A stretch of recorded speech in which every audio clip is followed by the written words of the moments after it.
Okay, so good afternoon to everyone. This side of Shishkula, welcome you all on our Careerwill SSC for English. So, if anybody is preparing for SSC and wants to take classes in English, so I'm going to teach you all the parts of GS, the only single part of GS, that is economy. Economy. So, good afternoon to everyone. Am I audible and visible to everybody? Kindly let me confirm. Am I audible and visible to everyone?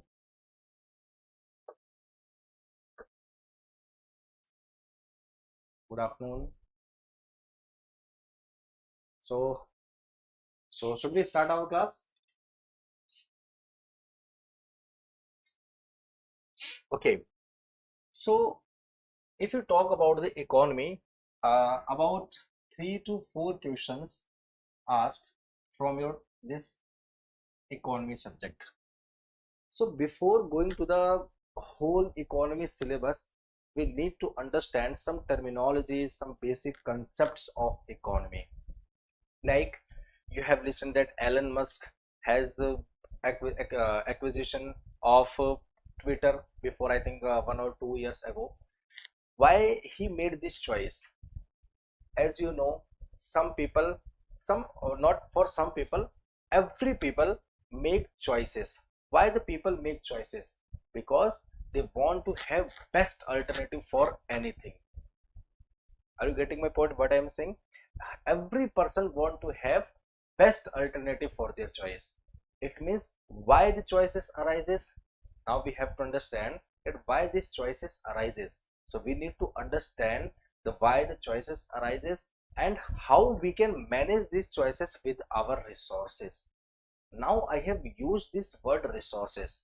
We'll understand what is the meaning of resources. Then we need to understand further concepts of terminologies and basic concepts of economy. This session will be totally be very much basic, which will be started from zero, very zero.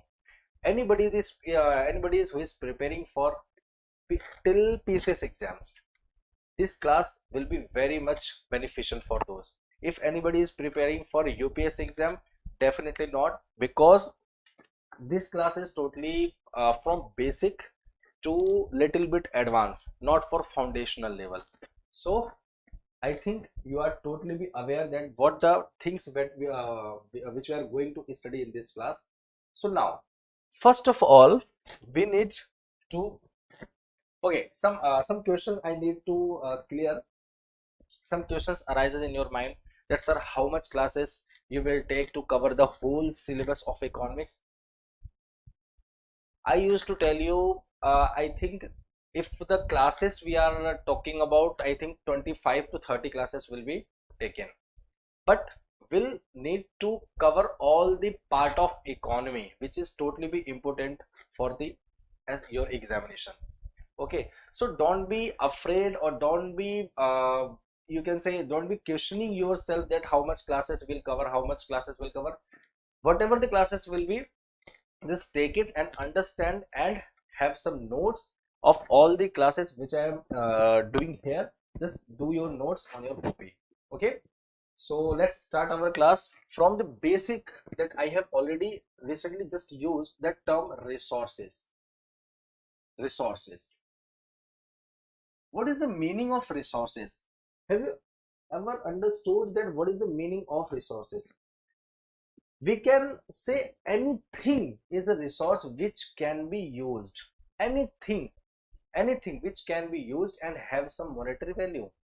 No, some resources doesn't have any monetary value, still they are called as a resources. So resources are those which have some monetary value. Resources are those which have some monetary value. We can write here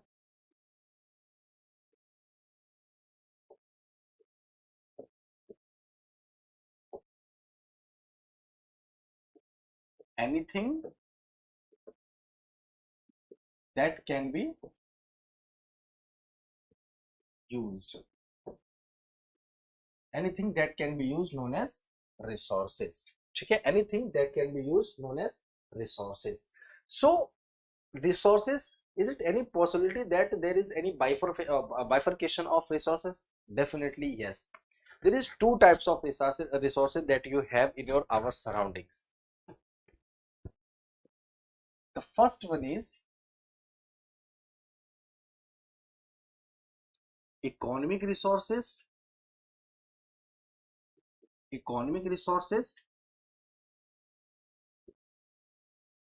and second one is non-economic resources.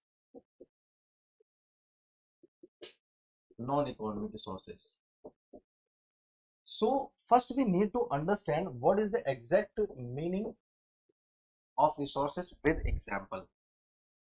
Like if I am using this marker to write on this board and satisfy my need for teaching, so this marker is like as a resource for me. If you are writing, if you are using copy to write to making notes, this is a copy is a resource for you. Whatever you are using, if you are going in a market and you want to buy something, then you need a resource, a money, in a form of money that you have to make satisfy and to complete your need. That money is a resource for you. If you want to make classes, then you need to have some, if you are taking online class, you need to have mobile or laptop or any devices where you are watching. So that device is your resource. So anything, whichever or whatever you are using in your daily life, this will be called as resources. So whatever you are using will be called as resources. But further, resources are divided into a two bifurcation. The first one is economic resources and the second one is non-economic resources. So sir, is there any difference between these two concepts? Yeah, definitely. Economic resources are those resources which have some monetary value, and have in a limited form. What I am saying, the two terms are very much important to understand this whole concept of economic resources. What I am saying, economic resources are those resources which have some monetary value, have some, I am writing with a different pen so that you can understand very in easy language, have some monetary value, and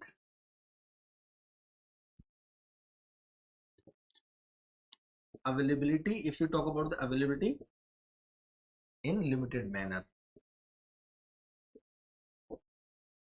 Are you getting my point? So what is the meaning of economic resources? Whatever you are having in a limited manner, that will be called as a economic resources and have some monetary value. Like if I am wearing these clothes, it has some monetary value and it is limited.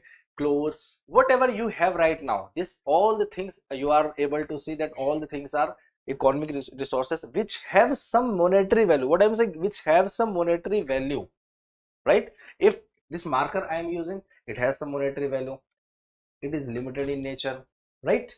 So whatever you are using and paying for something, so this will be called as a economic resources, like clothes, food, etc. So sir, what is the meaning of non-economic resources? Non-economic resources are unlimited in nature. Whatever you are able to see, like sun, water, air, is there any weightage of the air, sun and the light? No, definitely not. So they are totally unlimited in nature. So we can say non-economic resources are those resources which have in unlimited nature, and they do not have any monetary value. Is there any possibility that any person is charging any amount to take sunlight from the sun? Any person is charging for their sunlight? Definitely not. If you are using water from the ocean, or you are using water, if you are bathing in a Ganga or any bank of river, is there any charge for that? Definitely not. You are taking oxygen from the atmosphere, air, is there any charge for that? Definitely not. It means anything which do not have monetary value. What I'm saying, do not have monetary value, that will be included in non-economic resources. So non-economic resources do not have monetary value, do not have monetary value. And if we talk about the availability, so this is unlimited in nature, unlimited in nature. So non-economic resources are totally be unlimited in nature, and if you talk about the economic resources, it will be in a limited manner, or you can say limited nature. So we need to study about the economic resources, not for non-economic resources, because when we will understand the exact concept and meaning of economics, then you will able to know that we have to study the management, we have to study the management of resources. And if I am using this management word, it means where we manage, when there is a mix, when there is some choices, when there is some limited thing. So what are the limited things? That is resources. If resources are limited, then we have to manage. What I'm saying, then we have to manage. So what the problem are coming? If we have economic resources, it means we can say this economic resources, this economic resources, this economic resources, this economic resources leads to the problem of scarcity. Very much important concept. This economic resources leads to the problem of scarcity, problem of scarcity. So now we need to understand the exact meaning of scarcity. So why this economic resources leads to the problem of scarcity? So we need to understand the exact meaning of scarcity. What is the meaning of scarcity? Scarcity means you have lot of desires, you have unlimited wants, desires. Is there any possibility that you can complete all the desires, all the wishes in a single manner? Is there any possibility? Definitely not. Either Ambani, either Elon Musk, any person cannot complete all the desires, because the resources are limited in nature. What I have just told you, resources are limited in nature. Every persons have some desires, every persons have some wants, but totally be in unlimited manner. So it will be called, or it will be further, will be completed, or you can say it will be managed by the study of economics. So what the problem arises due to the problem of economic resources, due to the limited economic resources. So the main problem arises, that means scarcity, or not, scarcity means what? That you have limited resources, you have limited resources with having unlimited wants, with having unlimited wants, with having unlimited wants. It means what, if we talk about the comparison, so what we have more and what we have less, limited resources are totally be less than unlimited wants.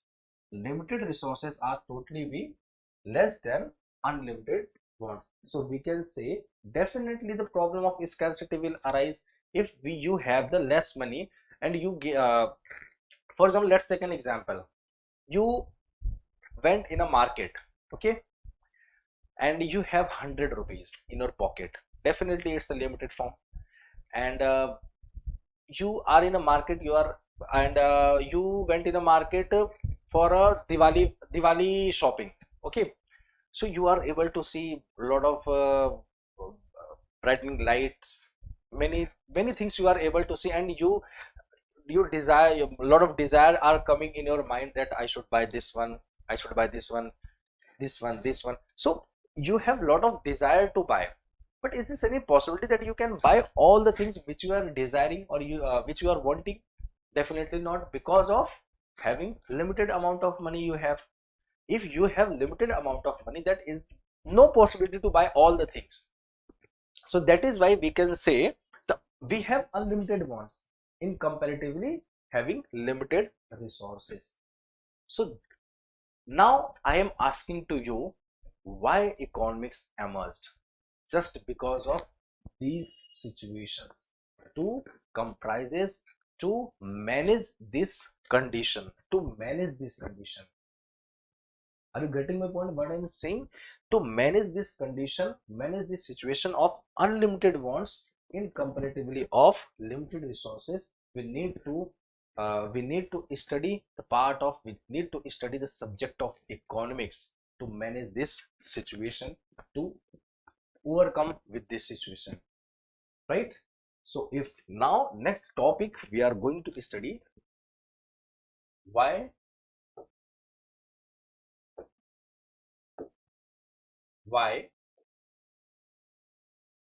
we study economics. Why we study economics? The main question arises in your mind. Can you answer this question? Why we study economics?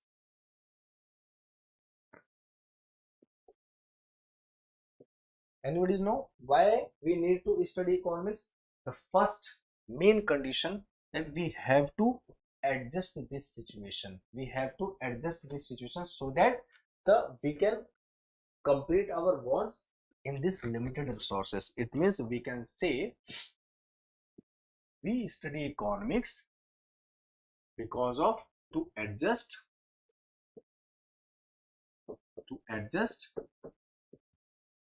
the scarcity problem, to adjust the problem of scarcity. Or is there any possibility that why we are studying economics? Yes, definitely.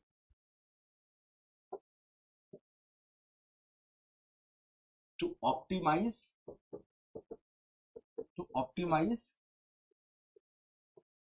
efficient utilization of resources. Optimize the use of resources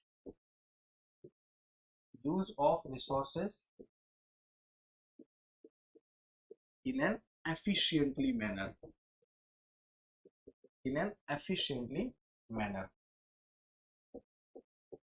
Then we can say this, that is why we are studying economics, because we have to use, because we have the limited resources, so we have to manage these resources in a manner so that we can complete all the desires or wants that we have arise, that has been arise in our mind. So we have to manage these resources, manage these limited resources. Are you getting my point? So that is why we are studying economics. Am I clear to everybody? Is there any problem? Anybody? Is there any possibility that something else why we are studying economics? Definitely. What? Better allocation of resources. Better allocation of resources. Better allocation of resources.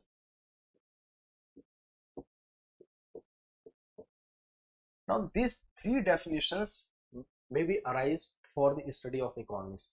As you know, you have the limited money, you have the limited resources. It means that you have to manage these resources in a manner so that you can allocate these resources in a significant manner or for the best alternative. It means you are spending your money, you are spending your resources, so you will definitely come in your mind, the question coming in your mind, sir, where we need to spend these resources, we need to spend these resources, and definitely you do also in your daily life.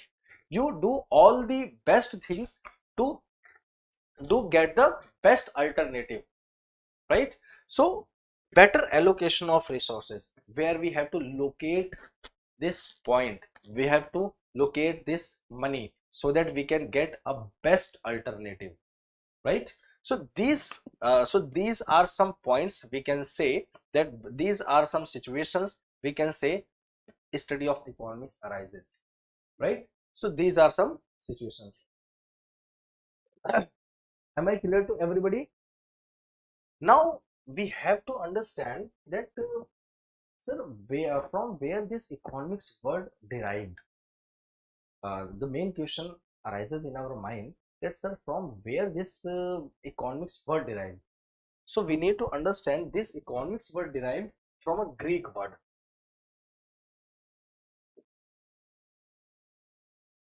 Economics word derived from Greek word. Greek word from a Greek word. It is oikonomia. Oikonomia, right? So this has been bifurcated further into two forms. The first one is oiko. The first one is oiko. Oiko means household. Oiko means household, right? Oiko means household, right? Plus, what is the meaning of nomia? Plus nomia, what is the meaning of nomia? Nomia means to management. Nomia means to management. Nomia means to management. It means we can say, totally it's household management. Household management. It's household management. So why we study economics, and from where this word comes, from where this, am I not audible and visible clearly? So my voice is buffering. Hello, hello. Am I audible and visible properly? Am I not audible? Okay, so give me a second.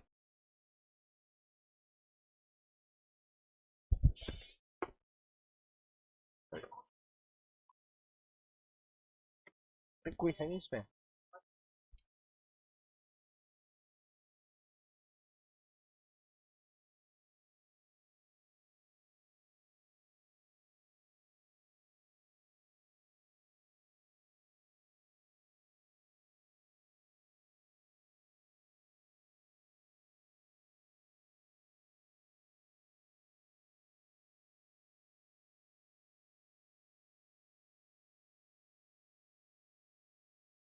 Right now, am I audible and visible? Right now, am I audible properly?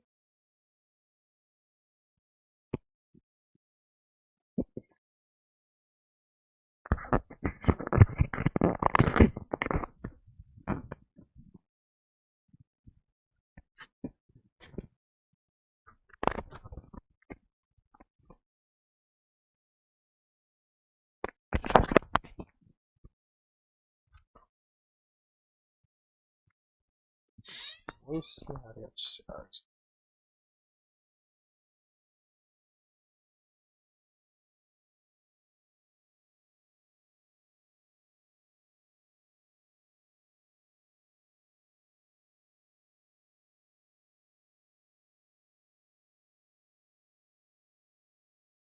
Hello, hello. Am I audible? Now, am I audible properly?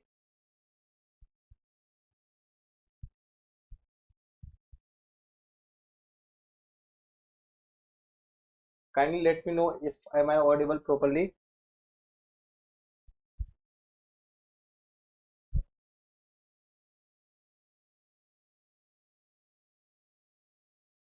Okay, so what we were studying, that, yeah. So this economic word comes from Greek word, that is oikonomia, means household to management. Oiko means household, nomia means to management. So total it means oikonomias. It comes from Greek word. This oiko means eco, nomia means nomics. So this totally comes that household management. Clear? Am I clear to everyone? This means household management. Now we need to understand this economics word, this English, this is a Greek word. Is there any possibility, sir, any word from Hindi? It means Arthashastra. In Hindi economics, we always know that is Arthashastra. So what is the meaning of Arthashastra? As you already know, this Arthashastra book has been written by Kautilya. You know what? This Arthashastra, you know about Chanakya. Chanakya. He is also known for Kautilya. His name was Kautilya or Vishnugupta. Vishnugupta. As you know, he written his book, that is Arthashastra. Arthashastra, the Arthashastra. The Arthashastra. But you need to understand, this Arthashastra doesn't mean that it will be it has been related to the economics. Definitely not. Arthashastra, it was related to the aspects of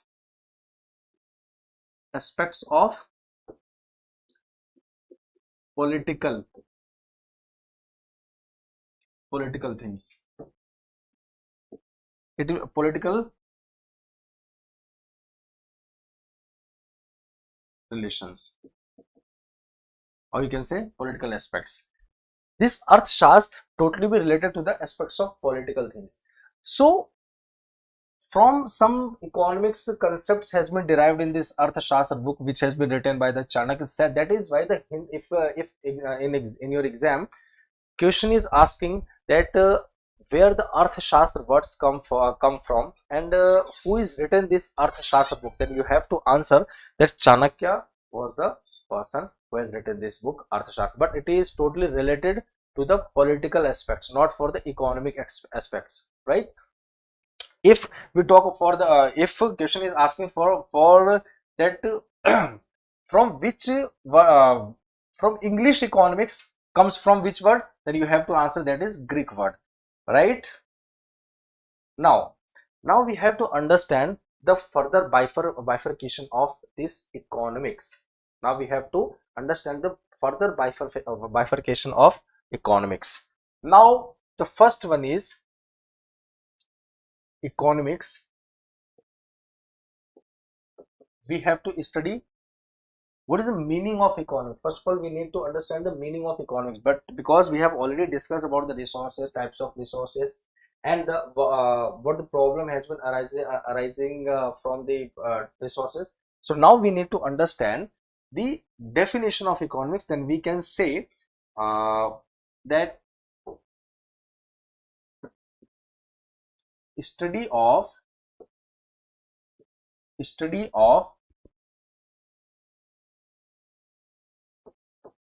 allocation of limited resources with unlimited wants. Limited resources, the study of allocation. This is a study. Economics is a study of allocation of limited resources with unlimited wants is known as study of economics. Am I clear? What is the meaning of economics? Am I clear to everybody? So this economics further divided into this economics further divided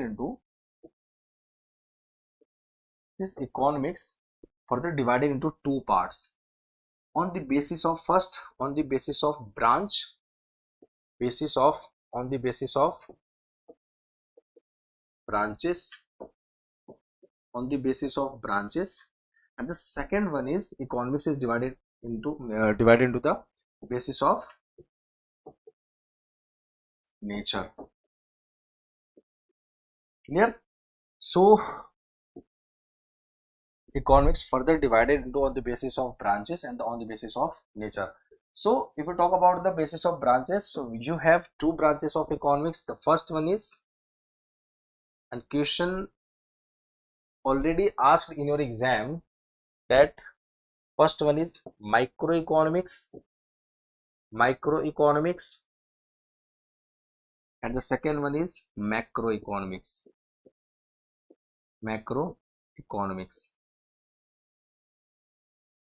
The first one is microeconomics, and the second one is microeconomics. So now this is the branches of economics. So the question may be asked in your further exams, that who has firstly coined the name micro and macro? Do you know this answer? Can anybody know? Can anybody tell me this answer?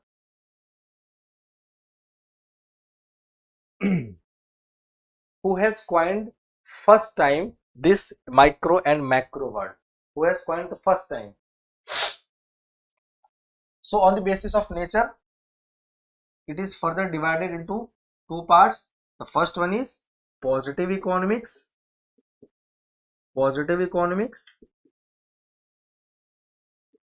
and the second one is normative economics.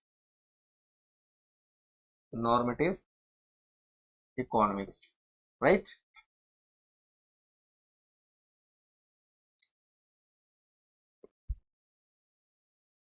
Am I clear?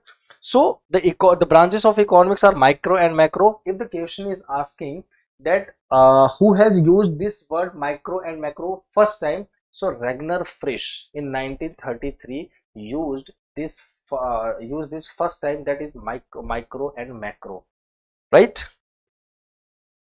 So the question is asking who is the first economist who has used this micro and macro word. So Ragnar Frisch. Who was that person? Ragnar Frisch. Very much important. Ragnar Frisch. Ragnar Frisch used firstly micro and macro word. We'll understand about what is the meaning of micro and macro. Definitely we'll understand. First of all, just write it down. He is a person who is a Nobel Prize winner. He is a Nobel Prize winner. In which year he has coined this word? In 1933. Right? Now, who is the father of microeconomics? Who is the father of microeconomics? Or you may be asked at father of modern economics, or you may be asked father of modern economics. So you have to answer economics. So you have to answer father of microeconomics is Adam Smith. Who is Adam Smith? Adam Smith. He is from Scotland, a country of UK. In 18th century, in 1776. In 1776, he has called as the father of microeconomics, or you can say modern economics, Adam Smith. Now, in 1776, he has written a book, The Wealth of Nation. The Wealth of Nation. He has written a book, The Wealth of Nation. He has said that economics means totally related to the money. in this book, he's concluded that the economics means the totally meaning of the wealth and money. His economics related to the, he said,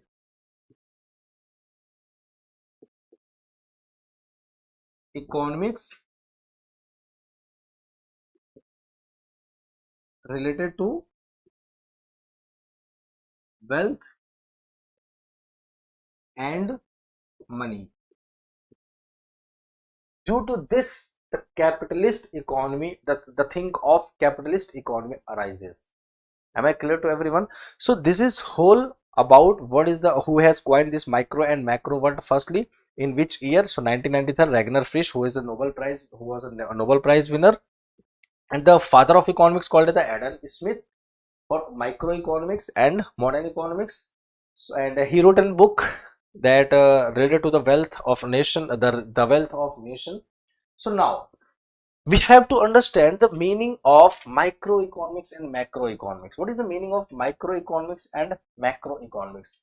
So micro means short, individual. When we study the economics at an individual level, at a smaller level, then this economics is known as, then this study of economics is known as a microeconomics. Again, I am repeating this concept. When we study the economics at a smaller level, or you can say individual level, then the study of economics is known as microeconomics.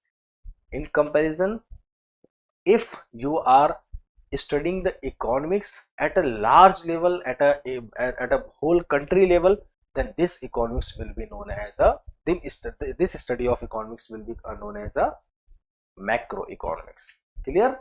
Am I clear to everyone? So in microeconomics, we study economics at an individual level, or you can say smaller level. But if you talk about the macroeconomics, we study the whole economics at a whole level, or you can say at a country level, at a large level.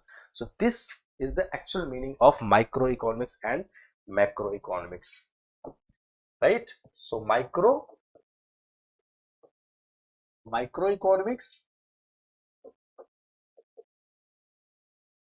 microeconomics totally be related to, not related, it's a study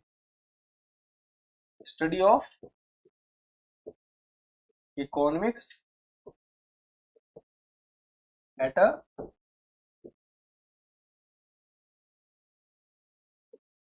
small level or individual level,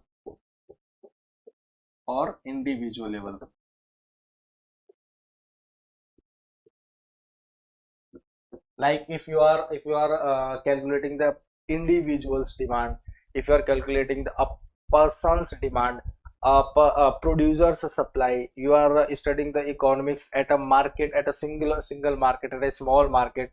So this study of economics will be included in a microeconomics. So for example, demand, elasticity of demand, elasticity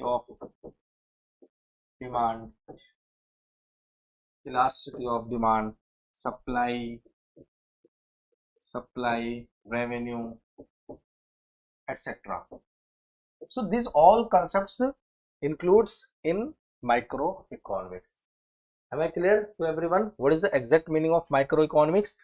So this is further divided into three behavior. In the whole microeconomics, we study the economics with the three behaviors. The first one is consumer behavior, in which we play a role of as a consumer. The second one is bifurcated in a form of producer behavior, means we work, or we can say we can play as a role of producer behavior. And the third one is, which is very much important, as you know, consumer demands for a good, producer supply for a goods. It means consumer demand for a good and comes into the market to buy the product, and producer produce the goods and sell their products and comes into the market. So where producer and consumer meets at a place, that becomes a market, which is called as a market. So we study about the market behavior also. So this is the exact meaning of exact bifurcation of microeconomics that will be divided, that has been divided into three parts. The first one is consumer behavior. Where you study about the demand, elasticity of demand, consumer equilibrium, total utility, consumer behavior. And the second one is you study about the producer behavior, where you need to study producer behavior, where you have to need to study about the revenue, cost of concept, cost of supply, production function, total product. This all comes into the producer behavior, producer equilibrium.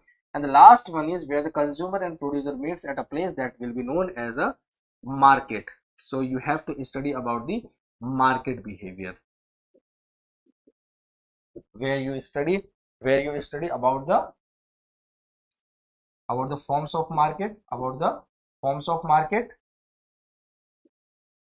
behavior, where you study about the forms of market, how the prices are determined in these type of different in this different type of market, and what are the conditions to achieve the market equilibrium, what are the meaning of price equilibrium, quantity equilibrium, that all the things you have to study in market behavior. So this total concepts comes into the microeconomics, just totally opposite of macroeconomics. Now we have to understand what is the meaning of macroeconomics.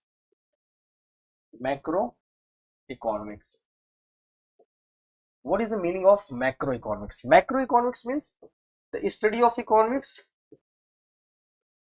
at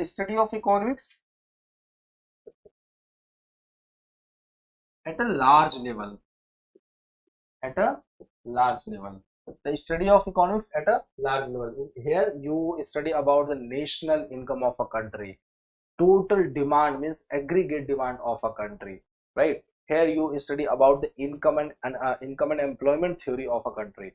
So this comes into the large level. So who is the father of macroeconomics? As I already told you, the father of macroeconomics is Adam Smith, but father of macroeconomics is who is the father of macroeconomics? Is a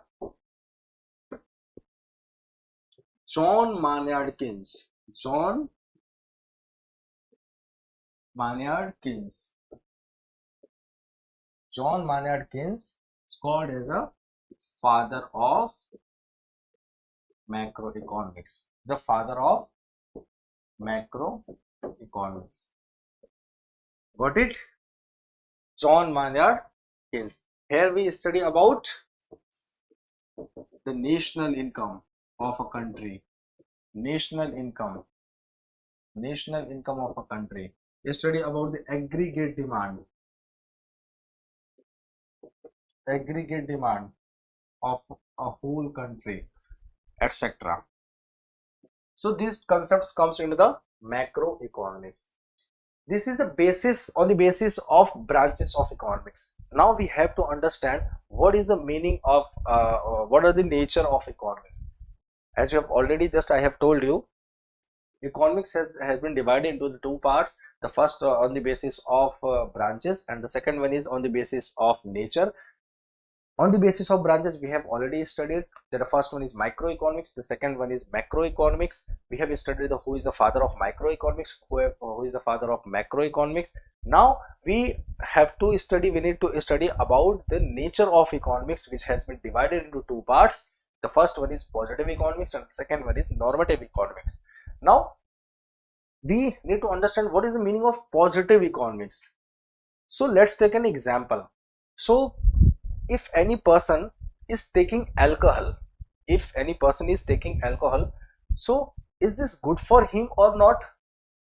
So if anything are going in a country or factual going in a country, that will be included in the positive economics. Am I clear what I am saying? Whatever the facts is arising, whatever the facts or whatever the person is doing, that all will be included in a positive economics. But if he is doing, that will be included in positive economics.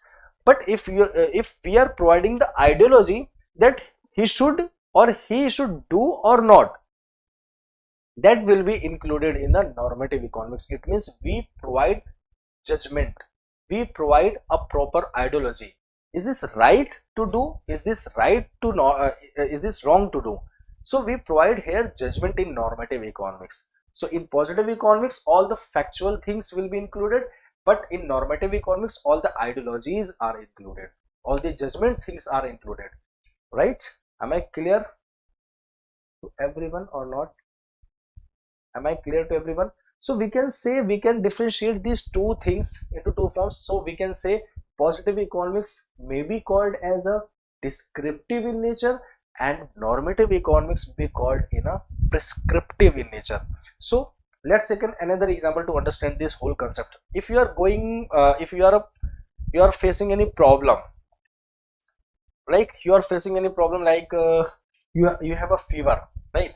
So you have a fever and you go to the doctor to treat yourself. So you go to the doctor, sir, I am facing like cough and having some pain, having pain in my whole body and having headache. So whatever you are telling, this is the positive economics. Whatever you are telling, whatever you are feeling, this is a concept of positive economics. But now the doctor will prescribe you that what you need to do to treat yourself. He will prescribe that this medicine you have to take, then you will able to feel good, and you don't need to eat cold things, you don't need to eat rice. So he is providing a judgment, he is providing his ideology to treat yourself, to become a good person, or you can say healthy person. So this judgments, it means doctor is prescribing you, right? So this prescription is known is included in the normative economics. Am I clear to everyone? So in positive economics, we study about the facts, whatever the facts are presenting in nature. And if we talk about the normative economics, here we provide the judgments, here we provide the ideology, is it right or not, and what the things we can do or we can conclude to make it right. Am I clear? So this comes into the positive and normative economics. I hope, am I clear to everyone? I hope I have cleared each concepts to everyone. So if you talk about the positive economics,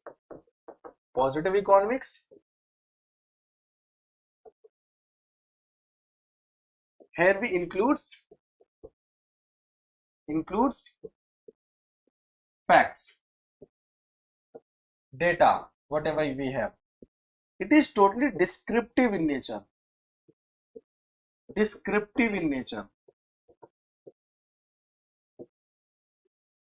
Right? But if we talk about the normative economics,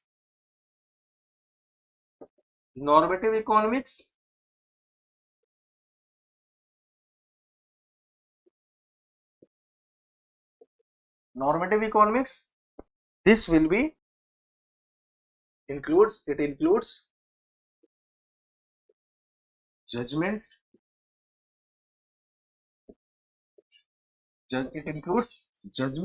and ideology of an economy or a person. Am I clear to everyone?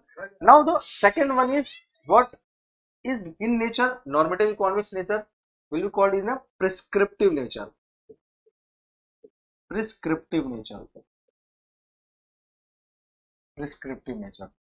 Right? So these whole concepts of positive economics and normative economics. Am I clear to everyone? Let me confirm if am I clear.